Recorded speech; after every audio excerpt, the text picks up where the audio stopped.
তো বন্ধুরা, তোমরা যদি এরকম একটি automatic on of emergency light বানাতে চাও তাহলে তোমরা ভিডিওটি শেষ পর্যন্ত দেখতে থাকো। চ্যানেলে যদি নতুন হয়ে থাকো চ্যানেলটাকে সাবস্ক্রাইব করে দাও আর ভিডিওটাতে একটা লাইক করে ভিডিওটা শেষ পর্যন্ত দেখতে থাকো। তোমাদের প্রথমে এরকম একটি 6 ভোল্টের রিলে লাগবে। তো এই রিলেগুলো তোমরা তোমাদের মার্কেটে ইলেকট্রনিক্সের দোকানে পেয়ে যাবে। এরকম রিলেগুলো এগুলো তোমাদের কাছ থেকে 5 থেকে 7 টাকা করে পিস নিতে পারে। এবারে তোমাদের লাগবে এরকম 4 ভোল্টের এলইডি স্ট্রিপ। তো আমি তোমাদের দেখানোর জন্য এরকম 4 ভোল্টের এলইডি স্ট্রিপগুলো নিয়ে দেখাচ্ছি। তার সাথে লাগবে তোমাদের এরকম 3 mm এর রেড কালারের এলইডি। এরপরে তোমাদের লাগবে এরকম একটি রেজিস্টার, যেটা হচ্ছে তোমাদের 1 কিলো ওহমের একটি রেজিস্টার। এগুলো তোমরা 1 টাকা করে পার পিস পেয়ে যাবে মার্কেটের ইলেকট্রনিক্সের দোকানে। তোমাদের আর একটি জিনিস লাগবে, যেটা হচ্ছে এরকম একটি চার্জিং সকেট। তো এই সকেটগুলো তোমরা 5 টাকা করে পার পিস পেয়ে যাবে। এগুলোর সাথে তোমাদের আর একটি জিনিস লাগবে, যেটা হচ্ছে এরকম একটি ছোট সুইচ।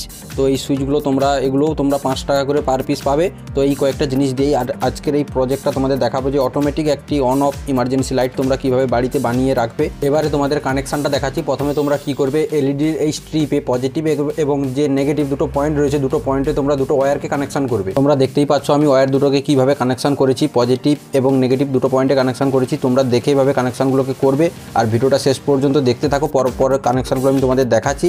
এবারে তোমাদের কানেকশন করতে হবে এরকম রিলেতে।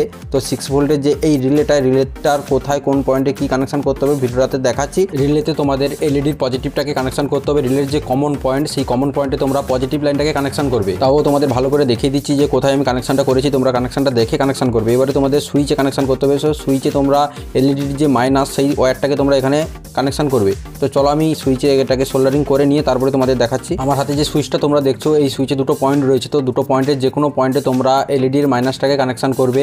আর সুইচের যে আর একটা পয়েন্ট রয়েছে, এখানে তোমাদের ব্যাটারির মাইনাসটাকে কানেকশন করতে হবে। তো চলো আমি এটাকে সোল্ডারিং করে নিয়ে তারপরে তোমাদের দেখাচ্ছি। তোমরা সুইচে দুটো লাইন দেখতে পাচ্ছ। তো সুইচে যে দুটো ওয়্যার রয়েছে, এই দুটো ওয়্যার হচ্ছে একটা এলইডির মাইনাস এবং একটা হচ্ছে ব্যাটারির মাইনাস। এলইডির পজিটিভ এবং ব্যাটারির পজিটিভ তোমরা রিলের এই পয়েন্টে কানেকশন করবে। তো তোমাদের কানেকশনটা আমি দেখাচ্ছি, তোমরা দেখে নাও যে এলইডির পজিটিভ এবং ব্যাটারির পজিটিভ তোমরা রিলের কোন পয়েন্টে কানেকশন করবে। এবারে যখন আমি সুইচটাকে অন করব, এলইডিটা আমার জ্বলে উঠবে, সার্কিটটা কাজ করবে, কোনো সমস্যা হবে না। তোমরা কানেকশনগুলো দেখে কানেকশন করবে, তাহলে তোমাদের সার্কিট কাজ করবে, কোনো সমস্যা হবে না। এরপরে তোমাদের আরেকটি লাইন কানেকশন করতে হবে, যেটা হচ্ছে তোমরা ব্যাটারিটাকে চার্জ করার জন্য চার্জিংয়ের লাইন এখানে কানেকশন করতে হবে। তো তার জন্য চার্জিংয়ের ইন্ডিকেটার হিসাবে এই 3 mm এর এলইডিটা আমি নিয়েছি। তো এটা চার্জিংয়ের ইন্ডিকেটার হিসাবে জ্বলবে।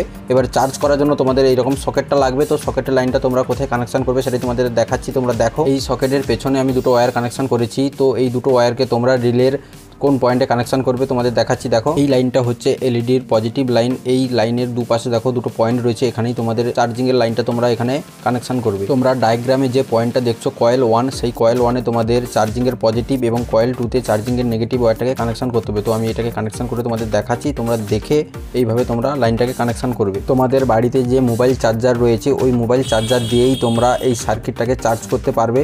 তো অন্য কোনো চার্জার তোমাদের লাগবে না। কানেকশানটা তোমরা দেখে নাও। এই সকেটেই তোমাদের চার্জারটা লাগাতে হবে, তাহলেই তোমাদের চার্জ হবে। এবারে তোমরা এখানে ইন্ডিকেটরটাকে কোথায় কানেকশান করবে, এই সকেটের পেছনে যে দুটো পয়েন্ট, এই দুটো পয়েন্টেই তোমাদের ইন্ডিকেটরটা কানেকশান করতে হবে। আমার কানেকশান হয়ে গেছে, তোমরা দেখে এগুলোকে কানেকশান করবে, কোথায় পজিটিভ এবং কোথায় নেগেটিভটাকে কানেকশান করতে হবে। তো এটা আমার কানেকশান হয়ে গেছে। এবারে তোমরা এই সুইচটাকে যখন অন করবে, এলইডি জ্বলবে এবং সুইচটাকে অফ করে দিলে এলইডি অফ হয়ে যাবে। আর এই যে কানেক্টারটা, এই কানেক্টারে তোমাদের বাড়িতে যে মোবাইল চার্জার, ওই চার্জার দিয়ে এখানে লাগালে এখানে ব্যাটারিটা চার্জ হবে, তখন ইন্ডিকেটরটা জ্বলবে। সার্কিটটা টেস্ট করে দেখাচ্ছি, ভিডিওটা শেষ পর্যন্ত দেখতে থাকো। আমাদের বাড়িতে যে মোবাইল চার্জার রয়েছে, ওই মোবাইল চার্জার দিয়েই এই সার্কিটটাতে তোমরা চার্জ করতে পারবে। তো আমি একটা মোবাইল চার্জার দিয়ে এটাকে দেখাচ্ছি। তো এই সকেটের ভেতরে তোমরা মোবাইল চার্জারটাকে লাগাবে, তাহলে দেখবে যে ইন্ডিকেটরটা জ্বলবে, তখন এলইডি বন্ধ হয়ে যাবে। তো তোমাদের বাড়িতে যখন ইলেকট্রিক থাকবে, তখন এই সার্কিটটাতে দেখবে যে ইন্ডিকেটরটা জ্বলছে, তখন এটা চার্জ হবে। কিন্তু যখন তোমাদের ইলেকট্রিক চলে যাবে, তখন আর ইন্ডিকেটর জ্বলবে না, তখন এলইডিটা জ্বলে উঠবে। তো এটা হচ্ছে একটা automatic on of emergency light. Electric থাকলে এটা জ্বলবে না, শুধু চার্জ হবে। আর যখন ইলেকট্রিক চলে যাবে, তখন সার্কিটটা অটোমেটিকই অন হবে, তাহলে তখন এলইডি জ্বলে উঠবে। এটা হচ্ছে একটা অটোমেটিক। এই সার্কিটটা তোমরা যদি বানাতে চাও তাহলে বানাতে পারো। তো বন্ধুরা, আজকের এই ভিডিওটি তোমাদের কেমন লেগেছে কমেন্ট করে জানাও। আর ভিডিওটি যদি ভালো লেগে থাকে তাহলে একটা লাইক করে দাও। আর চ্যানেলে যদি নতুন হয়ে থাকো চ্যানেলটাকে সাবস্ক্রাইব করে দাও।